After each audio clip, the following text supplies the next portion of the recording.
পাল্টাপাল্টি হামলার জেরে পাকিস্তান ও আফগানিস্তানের মধ্যে তুমুল উত্তেজনা বিরাজ করছে।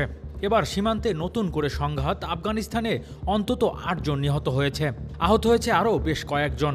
সোমবার এক প্রতিবেদনে তথ্য জানিয়েছে পাকিস্তানি সংবাদ মাধ্যম দ্য ডন।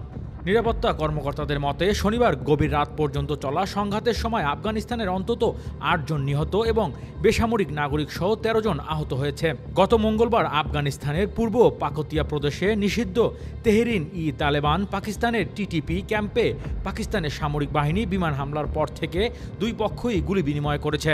এর আগে গত শুক্রবার রাতেও জঙ্গিরা সীমান্ত দিয়ে অনুপ্রবেশের চেষ্টা করলে পাকিস্তানের নিরাপত্তা বাহিনী তাদের সেই চেষ্টা ব্যর্থ করে দেয়। অনুপ্রবেশের প্রচেষ্টা ব্যর্থ হওয়ার পর জঙ্গিরা আফগান বাহিনীর সাথে যোগ দেয় এবং শনিবার সকালে হালকা ও ভারী অস্ত্র ব্যবহার করে পাকিস্তানের সামরিক পোস্টে গুলিবর্ষণ করে। আফগান বাহিনী এবং জঙ্গিরা দিনব্যাপী সংঘর্ষে পাকিস্তানের ঘোষগড়ি, মাথা সাঙ্গার, কোট রাঘা এবং তরিমেঙ্গল এলাকার সীমান্ত চৌকি লক্ষ্য করে গুলিবর্ষণ করে। জবাবে পাল্টা হামলা চালিয়ে পাকিস্তানি নিরাপত্তা বাহিনী আফগান অংশে উল্লেখযোগ্য ক্ষয়ক্ষতি করেছে এবং তাদের সীমান্ত চৌকি ত্যাগ করতে বাধ্য করেছে। আফগান তালেবানরা তাদের দেশের অবস্থানরত টিটিপি সন্ত্রাসীদের ক্রমাগত সমর্থন দিয়ে আসছে বলে অভিযোগ রয়েছে। Desk report, metro TV.